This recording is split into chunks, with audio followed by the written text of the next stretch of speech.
नमस्कार, मैं मनोज कुमार। अक्सर आपने कुछ धार्मिक किताबों में नर्क के बारे में जरूर पढ़ा होगा।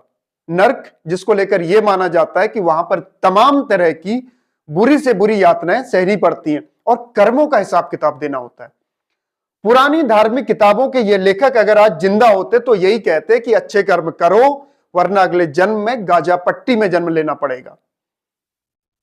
दुनिया में कुछ जगह ऐसी हैं जिसे लोग धरती पर स्वर्ग कहते हैं, क्योंकि वहां की कम पॉपुलेशन, बढ़िया लाइफ स्टाइल और मॉडर्न फैसिलिटीज के साथ साथ एकदम सेफ एनवायरनमेंट, ये सब चीजें इसको स्वर्ग बनाती हैं। लेकिन धरती पर एक जगह ऐसी भी है जिसे पृथ्वी का नर्क भी कहा जाता है, और गाजा पट्टी वही नर्क है जहां पर रह रहे 20 लाख लोग हमेशा इस खौफ में रहते हैं कि अगले ही पल वो जिंदा बचेंगे भी या नहीं। न जाने कौन सा रॉकेट कब उनके बचे कुछ आसियाने सहित उन्हें तबाह कर देगा। इस गाजा पट्टी के ये लोग आए दिन अपने करीबियों को खोते रहते हैं और हमेशा मौत के साए में रहते हैं। हाल ही में अमेरिकी राष्ट्रपति डोनाल्ड ट्रंप इसी गाजा पट्टी को लेकर एक प्लान बनाते हैं जिसमें वो गाजा पट्टी में रह रहे 20 लाख लोगों को दूसरे देशों में शिफ्ट करके उसे पूरी तरह से फ्री करना चाहते हैं और फिर वहां पर समुद्री पर्यटन स्थल के तौर पर पुनर्विकसित करने का एक सुझाव देते हैं। लेकिन अमेरिका की इस प्लानिंग के तुरंत बाद अरब लीग के सभी देश चौकन्ने हो जाते हैं। उन्हें ट्रंप के इस प्लान से झटका लगता है, क्योंकि यहां पर अमेरिका की मौजूदगी से पूरे मिडिल ईस्ट में खलबली मच सकती है और वैसे भी पुराना रिकॉर्ड देखकर अमेरिका पर एकदम से भरोसा नहीं किया जा सकता। इसके बाद मिस्र की राजधानी काहिरा में इन अरब देशों के सभी टॉप लीडर्स इकट्ठा होकर एक इमरजेंसी मीटिंग करते हैं और कहते हैं कि ट्रंप का यह प्लान हमारे अच्छे भविष्य के लिहाज से बिल्कुल भी ठीक नहीं है। गाजा पट्टी में रह रहे 20 लाख फिलिस्तीनियों को पड़ोसी देशों में कैसे बसा सकते हैं, और ये इंटरनेशनल लॉ का वायलेशन भी तो है। इन सब पर बात होती है। ट्रंप की इस प्लानिंग के जवाब में मिस्र के प्रेसिडेंट एक नया प्लान लेकर आते हैं जिस पर अरब देशों के सभी लीडर्स मोहर लगा देते हैं और इस प्लान की तारीफ भी करते हैं। गाजा पट्टी को लेकर मिस्र के राष्ट्रपति अब्दुल फतेह अल सीसी जो प्लान पेश करते हैं उसमें 20 लाख पैलेस्टीनियंस को कहीं जाने की जरूरत नहीं होगी। वो सब अपने इसी इलाके में रहेंगे और अरब लीग के सारे देश मिलकर जो फंड जुटाएंगे उससे गाजा पट्टी को दोबारा से तैयार किया जाएगा, क्योंकि इजराइल और हमास के बीच चली जंग में गाजा पट्टी लगभग बर्बाद हो चुकी है। इस इलाके को नए सिरे से तैयार करने के लिए अरब लीग के बीच 53 अरब डॉलर के प्रस्ताव को मंजूरी भी मिल जाती है। ट्रंप के इस गाजा प्लान के विरोध में इस्लामी देशों की इस मीटिंग से ट्रंप का सियासी मूड जरूर खराब हो सकता है।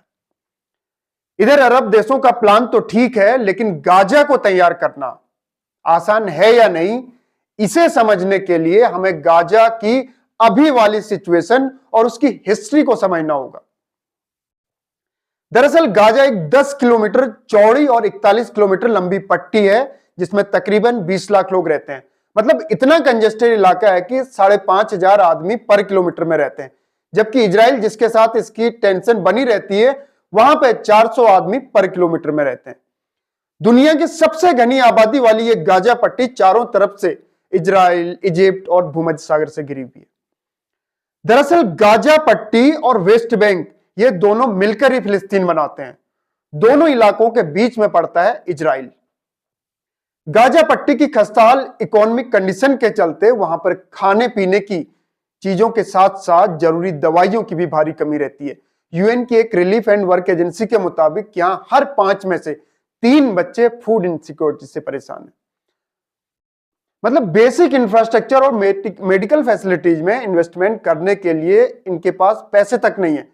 गरीबी और भुखमरी इतनी कि ये धरती पर एक तरह से नर्क की तरह है। इसे धरती का नर्क मैं नहीं कह रहा हूं, बल्कि 2021 में यूएन के महासचिव एंटोनियो गुटेरेस ने भी कहा था, और ऐसा उन्होंने गाजा पट्टी में बच्चों की सिचुएशन और वहां के इलाकों को देखते हुए कहा था। गाजा पट्टी की एक कंडीशन हमेशा से ऐसी नहीं रही है, बल्कि यहां पर हालात खराब होते हैं साल 2007 से, जब फिलिस्तीन में हमास की गवर्नमेंट बनी थी। हमास ये एक सैन्य संगठन के तौर पर 1980 में स्टैब्लिश होता है और इसका मकसद होता है फिलिस्तीन की आजादी। जैसा कि मैं पहले ही बता चुका हूं, गाजा पट्टी और वेस्ट बैंक ये दोनों मिलकर एक बड़ा फिलिस्तीन बनाते हैं, लेकिन दूसरा हिस्सा यानी वेस्ट बैंक ये पूरी तरह से इजराइल के कब्जे में। इस गाजा पट्टी में पूरा खेल तब खराब होता है जब हमास की गवर्नमेंट आने के बाद यहां पर सारी सिचुएशन चेंज हो जाती है। इजराइल और मिस्र दोनों ही देश अपने अपने बॉर्डर सील कर देते हैं, जिसकी वजह से गाजा के लोगों की मुसीबतें अब और ज्यादा बढ़ जाती हैं। खाने पीने के सामान सहित दवाइयों जैसी जरूरी चीजों की सप्लाई रुक जाती है।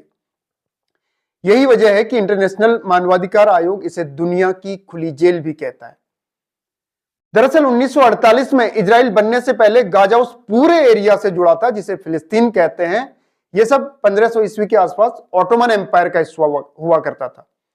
फर्स्ट वर्ल्ड वॉर के बाद 1948 तक ये पूरा एरिया ग्रेट ब्रिटेन के अंडर रहा। उस समय दुनिया में कॉलोनाइजेशन वाला दौर था, हमें भी अभी आजादी मिली थी और 48 में इजराइल नया नया देश बना था और अभी खुद को तैयार कर ही रहा था कि ऐसे में अरब देशों के साथ उसका पंगा हो जाता है। इजराइल में क्योंकि यहूदी लोग ज्यादा रहते हैं और यहूदियों का इतिहास काफी यातनाओं भरा रहा है।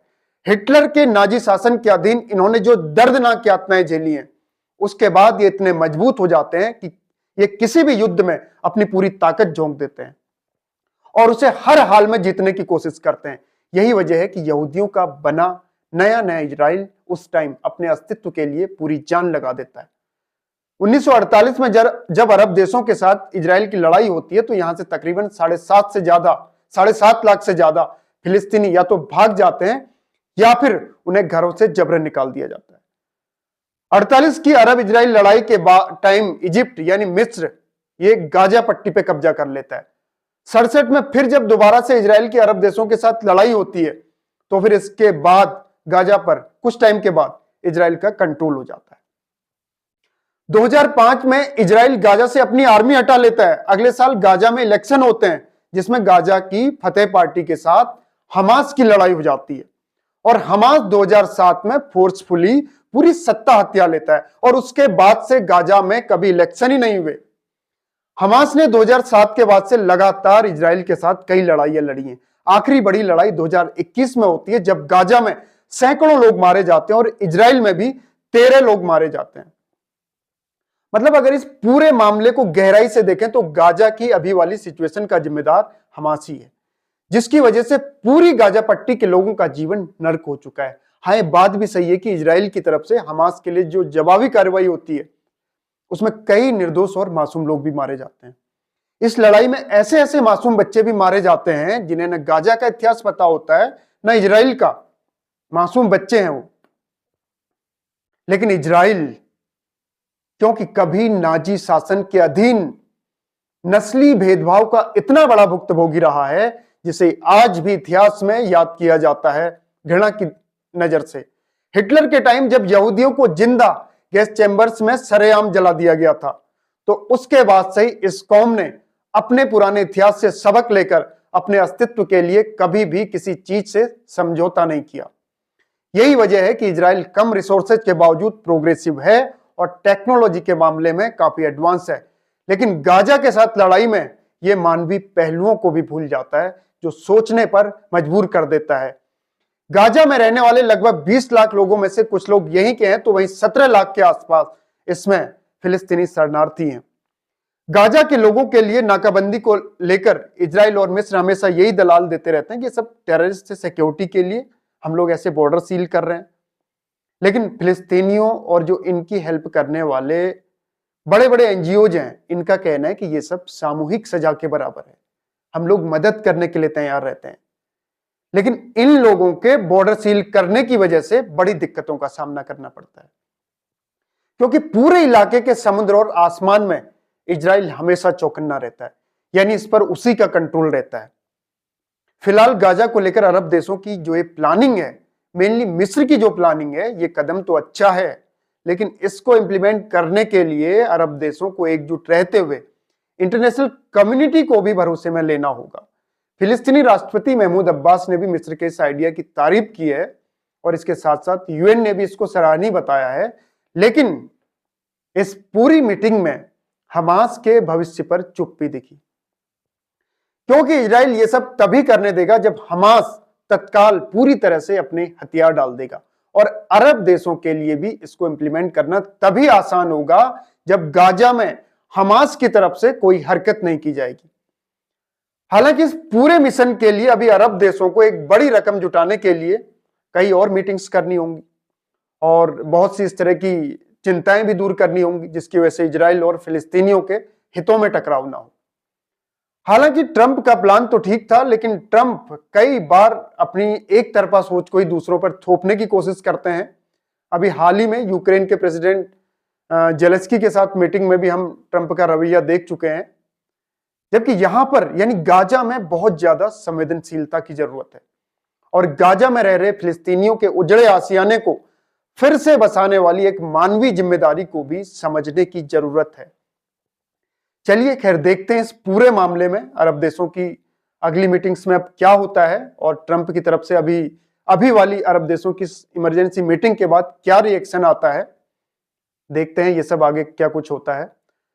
फिलहाल आज के लिए इतना ही, आगे फिर होगी मुलाकात किसी और नए मुद्दे के साथ। नमस्कार।